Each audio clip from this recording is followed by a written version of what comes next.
ఇవాళ మనం మాట్లాడుకుంటున్న సమావేశంలో అనేక అంశాలు ఉన్నప్పటికీ మరి ఈ పిస కళ్యాణ్ పవన్ కళ్యాణ్ మాట్లాడే మాటల వెనుక బీజేపీ ఉందేమో అనేటటువంటి భావన కూడా అందరికీ అనిపిస్తాం. ఎందుకంటే డైరెక్ట్గా వస్తే 8కి ఎక్కువ రావు ఎమ్మెల్యేలు, ఎంపీలు అంటే వచ్చిన వాళ్ళకి కానీ కావాలి కాబట్టి మరి వాళ్ళు ఏదేమన్నా చేసి రాష్ట్రంలో అధికారంలోకి రావాలంటే ఒక విచ్ఛిన్న శక్తిని తెలంగాణ మీదకి వదిలిపెట్టాలి. దాంతో తెలంగాణ ప్రజలు ఆవేశాలకు లోనవుతారు, వెంటనే మనని 10 మాటలు అంటారు అనేటటువంటి ఆలోచనతో కూడా చేస్తున్నారేమో అని ఒక అంశం అందరూ కూడా మాట్లాడుతున్నారు.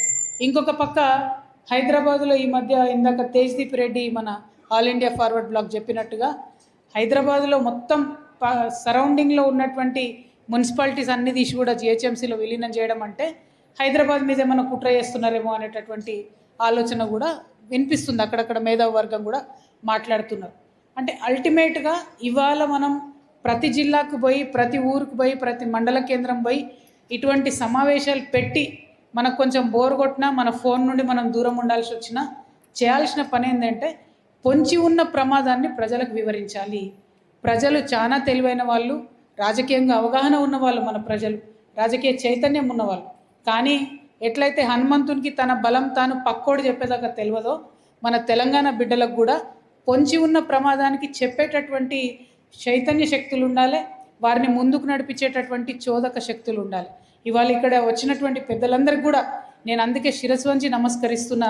ఆ చోదక శక్తిగా, ఆ ప్రేరక శక్తిగా తెలంగాణ ప్రజల్లో చైతన్యాన్ని మేల్కొల్పేటటువంటి ఒక చారిత్రక సమావేశంగా ఇవాళ సమావేశం ఉండబోతా ఉంది.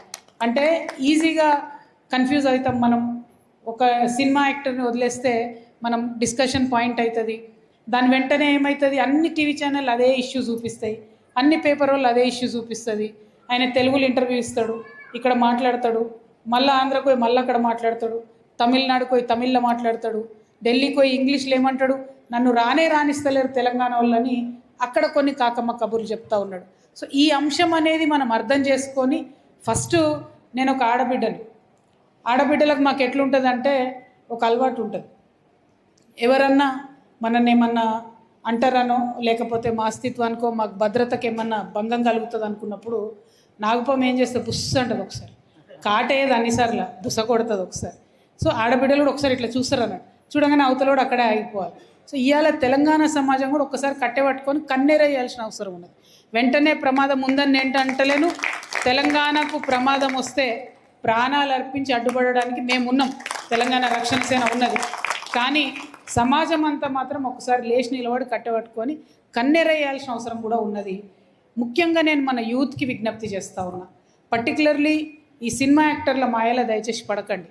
వాళ్ళు స్టెప్పులు వేస్తే చూడండి, విజిల్లు కొట్టండి, సినిమాలకు ఓన్లీ టికెట్ కొనుక్కోండి, ఎంజాయ్ చేయండి, సినిమా మధ్యలో పాప్కార్న్ తినండి, పిజ్జా తినండి. కానీ మనకు చరిత్ర గొప్పగా ఉన్నది. ఆ చరిత్రను అవమానం చేయడానికి ఆ సినిమా యాక్టర్లో ముసుగులు వస్తున్న సాంప్రదాయ శక్తులను దయచేసి గమనించండి. ఆ శక్తులను, వారి యొక్క కుట్రలను గమనించి ఈ సినిమా యాక్టర్లకు మీరు ఇంపార్టెన్స్ ఇవ్వకండి. Entertainment factor only, they are not a political factor. ఆ విషయం మన యంగ్స్టర్స్ గుర్తుపెట్టుకుంటే వాళ్ళు ఇక్కడ పార్టీ వచ్చి పెట్టుకున్నా, పోటీ చేసినా, తలకాయ కిందికేసి కాలు మీదకేసి తపస్సు చేసినా తెలంగాణకి ఏం కాదు. కానీ వాళ్ళు పదే అదే చెప్పే ప్రయత్నం చేస్తున్నారు. బై డిజైన్ జరుగుతుంది ఇది.